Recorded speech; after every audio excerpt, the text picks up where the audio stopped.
Welcome to Sports Tonight here on a Friday. I'm sports producer Scott Pennyman here with the man, What's up, the Scott? myth, the legend. I don't even have to give him an introduction anymore. Yeah. You just know he's Mr. Basketball, Oh. aka Freddie Buckets. All So right. since Freddie Buckets is in the house, we're gonna start with some buckets, right? Summer League time. Summer League time. We all get excited about the Summer League, right? Optimism. I mean, Victor Wembanyama was playing last week. I mean, that was some of the most watched Summer League games Yeah. probably ever. And so the Hawks rookie first-round pick, Kobe Buffkin, he's been raising some eyebrows now. I mean, a lot of his teammates and stuff, guys like Trae Young, DeJounte Murray have been excited on social media just sort of watching him play in this rookie class for the Hawks. I mean, where's your excitement level about Kobe Buffkin? So I watched the highlights of both games. Well, a couple of the games anyway that he's played. Looks pretty good, actually. Yeah. Looks pretty good. For sure. Let me throw a name out for you. Uh-oh. Don't do this. Don't What? do this. D'Angelo Russell. Okay. That's fair. See, that's fair. If I was thinking of a lefty, right? So initially, you think lefties in the NBA, the first guy you think of is Harden. That's fair. obviously. But that's not fair.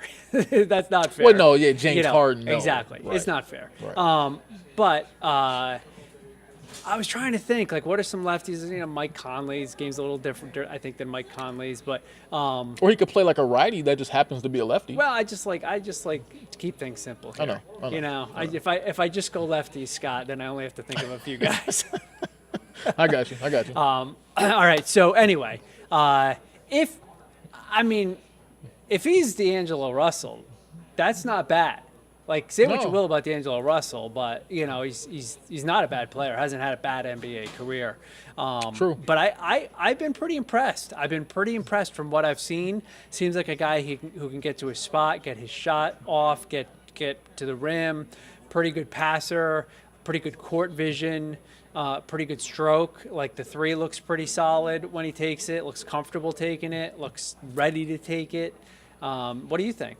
I just wonder, just when you look at him, I like what I've seen too. I mean, he looks Yeah. pretty clean. Sometimes these summer league games are just hard to really know just because of Oh, really? You can't tell if a guy's going to make the Hall of Fame based off summer league? the competition level's a little different, right, than what's going to take place in Well, the and NBA. the games themselves are helter-skelter, and Right. everybody's out for theirs. And, Exactly, because, I mean, a lot of these guys are struggling to make NBA rosters, so they don't care about getting Kobe Buffkin the ball off picks and stuff and making sure that he's set up right. They're trying to feed their own families and make teams and make rosters and all that stuff and get, someone's attention. But I think when you look at Kobe so far, yeah, I mean, there's a lot to like here. I guess I just wonder, I think you kind of said the same thing a few weeks ago. Where's his minutes going to be once the season starts? Well, right? are you ready for this, though? I'm ready. He's the number one, right? He's the number one pick.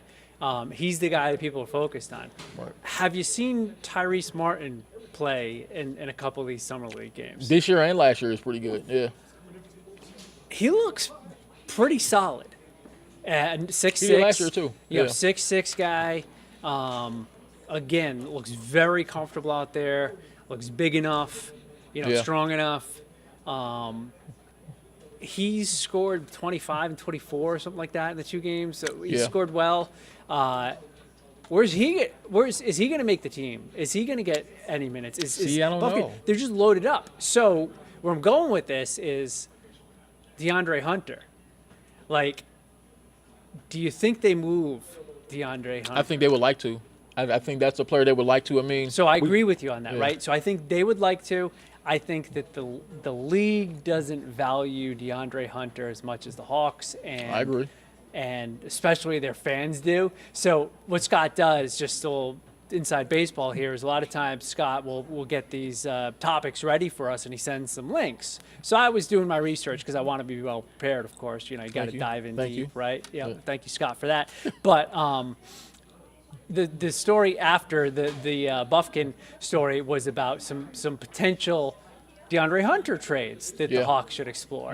And the second trade I looked at, and this is one of those like fan-sided Of pages course. or whatever, Karl Anthony Towns. For I bet they DeAndre would love Hunter it. and it might have been like Unway or something, like whatever it was. I was like, come on.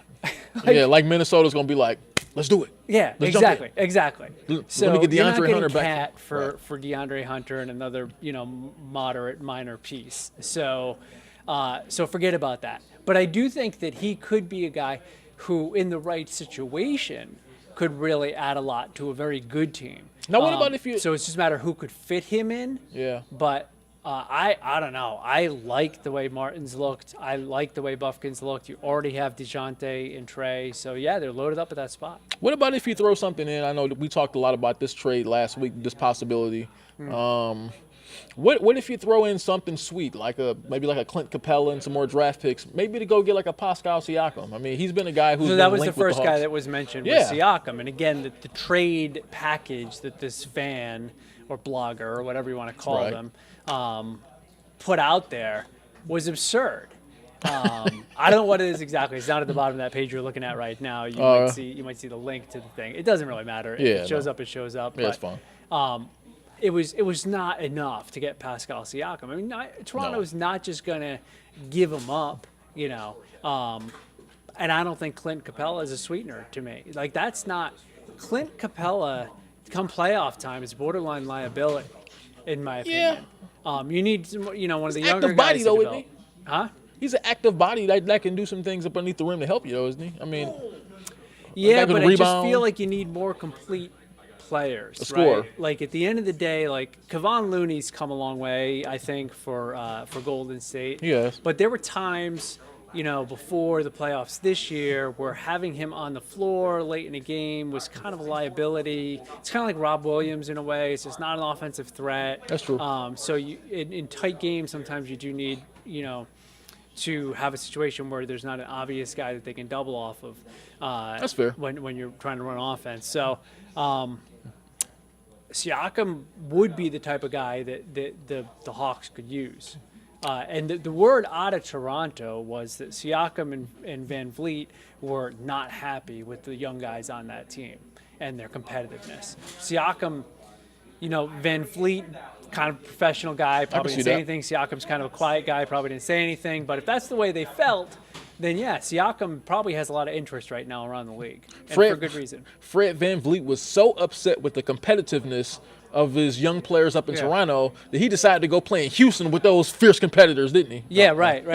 There might have been like 127 million reasons to why he went there or something like that. I think you're along the right track.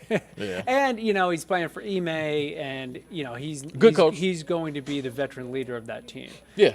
So I think that's a good fit for him at this stage of his career, and he got the bag. So. All right, so let's move on a little bit here. So I like these little fun stories I come across. Like you mentioned earlier, I sort of dig out these things. Yeah, right? So, I've heard this one. Yep. So this has been really hot this week on social media. So it's basically asking fans and asking, even media members and stuff, whose NBA career would you rather have? Like, we make this big deal all the time about winning championships and how important it is for your legacy. So basically, Fred, you have a role player like Robert Horry, right? I mean, Big Shot Rob. Big Shot Bob. He made so many Big Shot Bob, key big shots for the Spurs all those years, and for the Houston Rockets, and for the LA Lakers and everything like that. Won 7 NBA titles, brought in roughly $54 million in his career, his NBA career. That's great for anybody, right? I mean, that's a tremendous career. Never was an all-star, never was one of the best players for a championship team. Just played his role and played it well.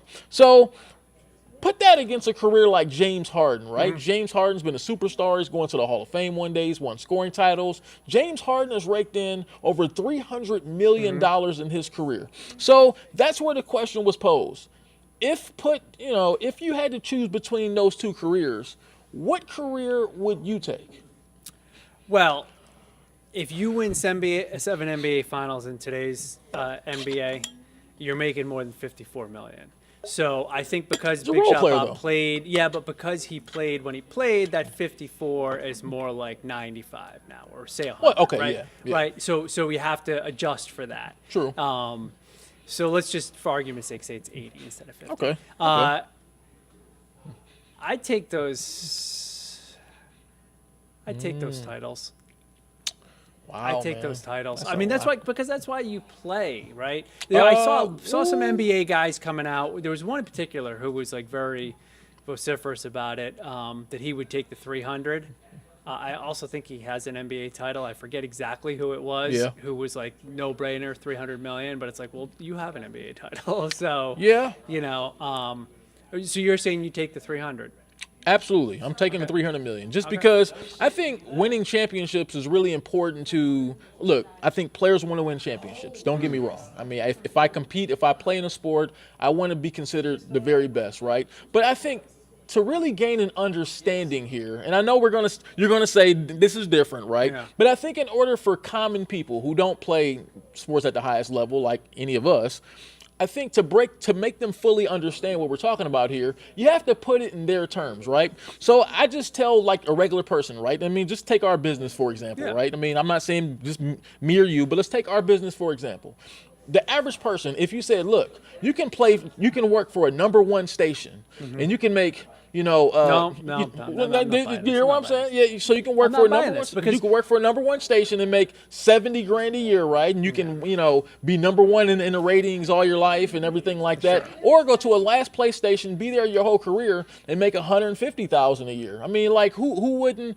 How many people do you know would choose that 70,000 to be with a number one station? But you're talking about two different things because your standard of living is a lot different between those two numbers. Your standard of living between making 70, 75, 80 million over the course of a career and making 300 million over the course of a career, you're still rich.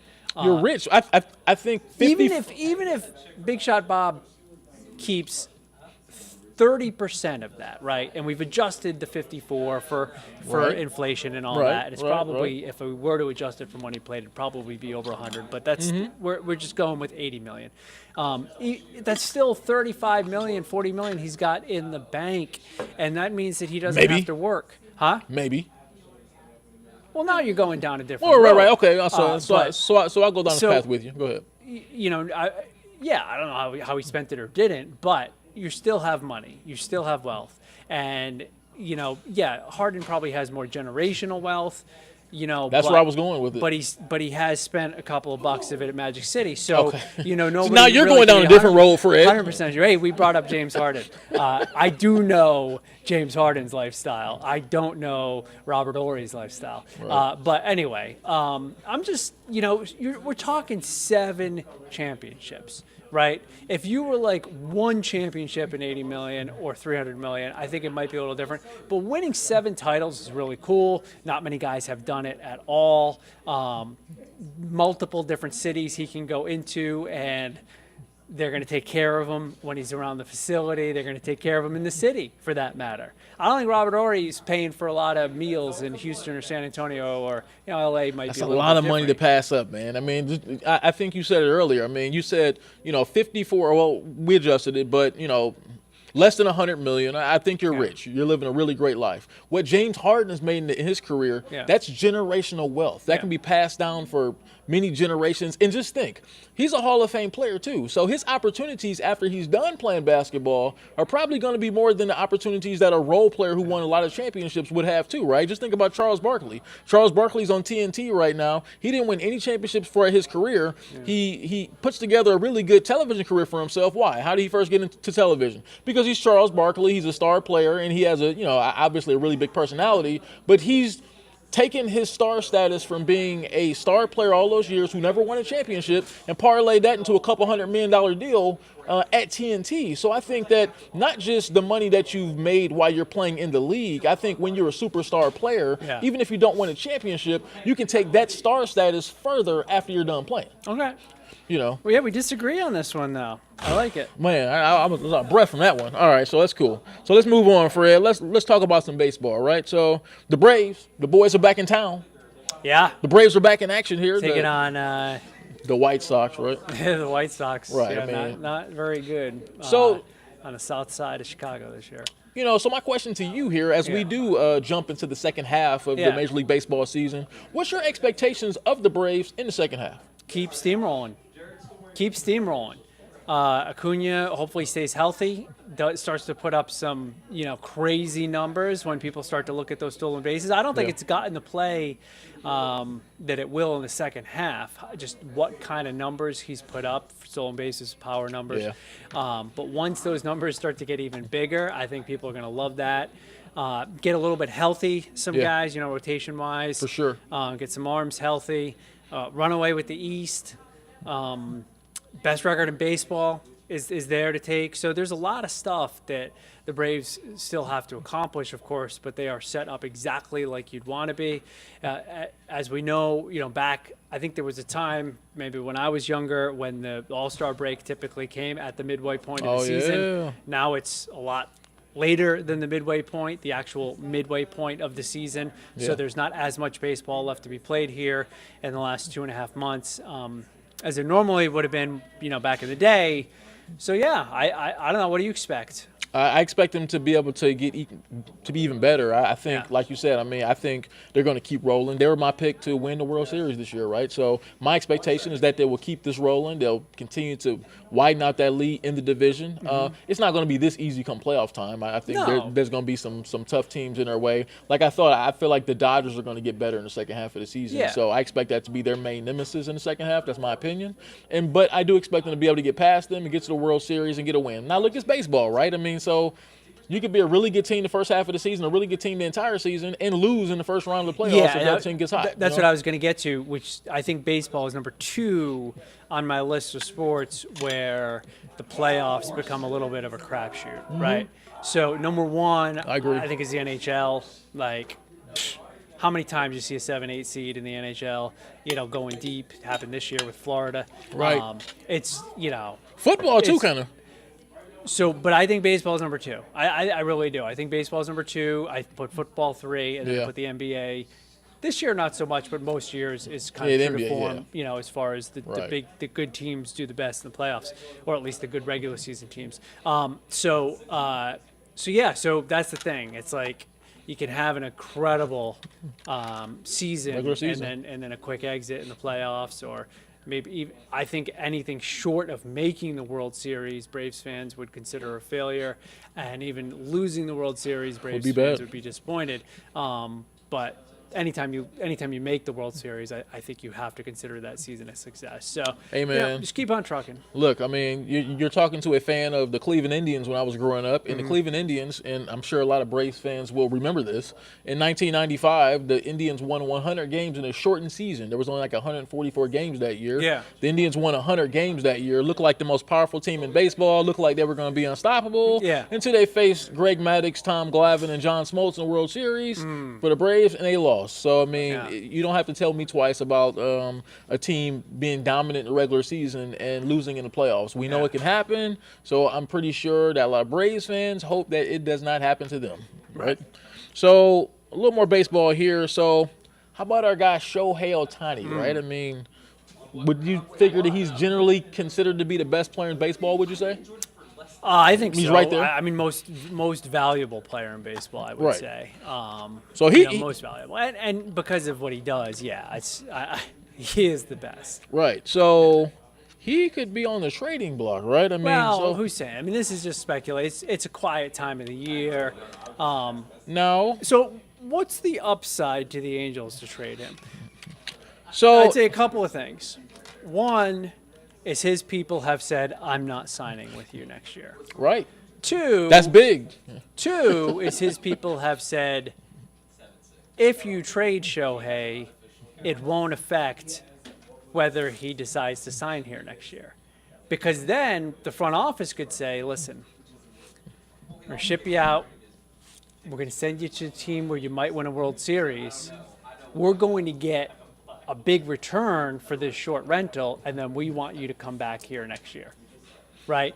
So Shohei's people might be like, okay, that's fine too, right? He made it pretty clear he's not coming back though, right? Has he though? Well, not clear, but has he? I haven't seen that at all. So just think about it. So if he's not coming back, then why wouldn't they trade him? I've never seen anything from Shohei or Shohei's people that said he's not coming back. What do you say? So this is just something I read earlier. So just think about it. They're just coming out that Albert Pujols contract, right? Where they gave him a boatload of money for a lot of years. Who's that? The Angels? Yeah, the Angels. Yeah, I know. But so this just is Shohei Ohtani. Go ahead. Right. So just think about it, though. Are you really interested in getting in the middle of another one of those contracts for Ohtani, which is probably rumored it could be as much as $600 million. Yeah. That's a lot of bread, man, especially since you were paying a 41, 42-year-old Albert Pujols you know, I'm going to guess it depends, because for that $600 million, for argument's sake, you're that's a getting lot. you're getting a $30 million a year pitcher and a $30 million a year hitter that would both be bargains based on the numbers that Ohtani 60 puts million up. a year. So say it's 10 years, 60 million, 600 million, right? That's 10 a lot, years, man. 10 years, 600 million. Right now, based on the season he's having right now, if Shohei Ohtani was split in two people and you were like, here's the hitter, he makes 30 million a year, you're like, okay, that's worth it for the way he hits. And he's the pitcher, and you say you're paying this guy 30 million a year, you go, okay, that's worth it too for the way he pitches. So you can't argue that that's what you get from him. That's why he's so unique. So I think it's going to be between 500 and 600 million. And then who has that kind of money? The Yankees like the only team that has that kind of money, yeah, right? no, the Red Sox have that money. Others, You think the Red Sox are going? Teams have that money for sure. The Indians don't have the money, but I mean, Come on, Guardians, man. I should say. So yeah, we won't whole talk about team them. would be We won't paid that talk much. about them because that's your team. But the Red Sox, curious case, right? So there were people. Talking heads, not like us. There's other kind of talking heads who don't make as much sense. They were were saying, Marcelo, I would give up Marcelo Mayer to get Shohei Ohtani for the rest of this season, not knowing if he would re-sign with Boston, right? So literally just rent him for 2.5 months or 2 months.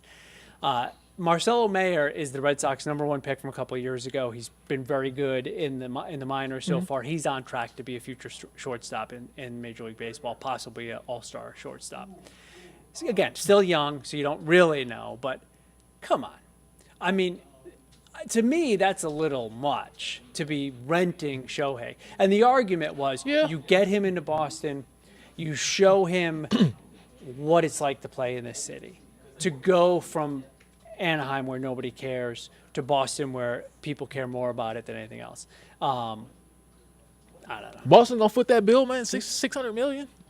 Let's say between 5 and 600 million. Fenway tickets are so expensive. They have the money. They own their own regional network, New England Sports Network. They have the money. You know, they're one of the teams that has the money. The Phillies have the money. The Yankees have the money. The Mets have the money. I mean, I know this is maybe kind of a different but the same topic. Yeah. But when we think about those ridiculously big contracts that have been, I mean, there's so many of guys who have signed, $300 or $400 million contracts down the, those are reserved for the best of the best players. Yeah.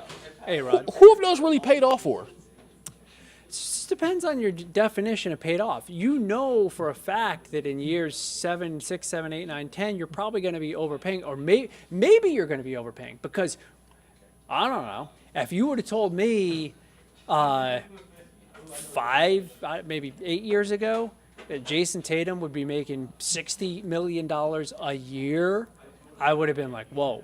That's probably not going to happen. Like 45 million maybe, but so who knows? Maybe so the value may be different then. Maybe by the time 7, 8 years down the line, you have guys that are also making 60, 70 million a year in Major League Baseball, and then it's just like he's just one of those guys with that contract. Yeah, I mean, look, the same argument was made from my folks back home with Deshaun Watson, right? Where they said that contract seems crazy now, but by well, I think by it's the guaranteed aspect of it. They gave him a guarantee, and that's why none of the other owners in the National Football League were happy about it, because they did what they don't do in the NFL, which was give somebody a guarantee. Well, this is definitely going to be guaranteed for Ohtani.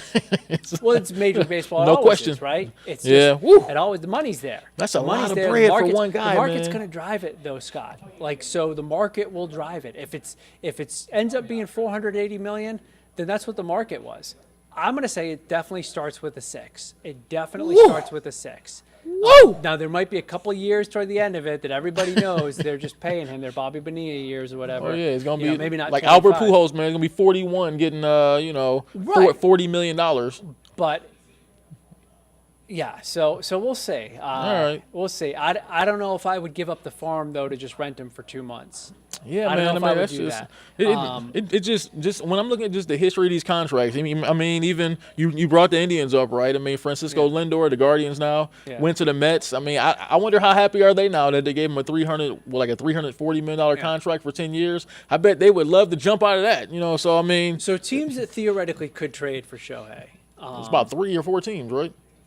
Well, what do you got? Yankees, right. Red Sox, Dodgers. Dodgers. Dodgers. Maybe the Rangers. I mean, did the Rangers have enough money now? I mean, are They don't interested need the in money. If you're making the trade, you don't need the money. You get him for the rest of this year. So this is a trade. This is giving up probably way more than you ever would for any other rental. Yeah. Right, in the hopes that you can keep him after. Yeah. So the teams are limited. I don't think you're going to Like see 3 or 4 teams. I don't think you'd see a team like the Phillies do it. Watch them end up there. But I don't think you'd see that. The Padres are always in the. Yeah, but the Padres are having always in such a bad season. Yeah. That it's like to me, he has to go to a team that could sniff the wild card. You're right. And even though the Red Sox are in last place in the East, they're only a couple of games out of the wild card. So if you have a team that could get to the postseason, then maybe that's where he goes. But we'll see, man. We'll see. I don't think I would do it. I wouldn't either, but I mean, it's not my money, so I don't care who does it at this point. Just give them the money, right? Yeah. Hey, what's on your mind? We're heading to the weekend. What's on your mind, Fred? That's a good question. A couple of things caught my eye. One was we were having this discussion in the newsroom yesterday, which would be like who would be the most random person, like the most exciting random person that you could walk into on the street. And Leo Messi was like near the top of it. And since we went through that, he's showing up everywhere, and nobody seems to notice. No, so he was in Publix. I don't know if you saw in Miami. That's wild. He was in Publix, and there were a couple of shots of him in the Publix, and it was clear that he was in a Publix. And then someone pointed out that Publix is a major sponsor of Inter Miami, and that the whole thing might have just been staged. Not such a coincidence. Just for that as well. But he was also buying very sugary cereals for his kids. So can't do that. Got to keep those kids hungry. Leo Messi's the player he was because he didn't eat bowl after bowl of Lucky Charms when he was a kid. That's pretty wild. I would say the most random encounter I had like that, I was probably like 16, 17 years old. I was walking down the street in Cleveland and ran into Mark McGuire. See, that's the kind of thing, right? He was the nicest dude ever, too. Just like, wow. He was such a nice dude. Was this big Mark McGuire? Mark McGuire, he was with the Oakland A's. It was like maybe his last year or so with the Oakland A's. Okay, so he was. His arms were like, man, his hands were like 2 of my hands. He shook my hand. Yeah. Super nice dude. One of the nicest dudes you ever want to watch. It was him and Jason Giambi. Let me tell you. Yeah. Two pretty good. I wonder what they were doing to get on. Right. They were looking for their dealer. Speaking of hands, shook George Brett's hand when I was like 10 years old. That's pretty dope. You're right. It's like when you shake it, like his hand was made of like wood and just incredibly big dudes, man. So yeah, really cool. All right, that's it. That's all. That's it. No, that's pretty cool. I don't have much on my mind except for that. It really brought me back to meeting Mark McGuire. That was pretty dope. You know, he's, like I said, super nice dude. Right. Regardless of what is going on with his career and where it led, he was a super nice guy, right? Yeah. All right, so that's Sports Tonight on a Friday. Thanks, Fred, coming in, dropping your knowledge. Always appreciate it. Have a good weekend, everybody. See ya. Watch a lot of sports.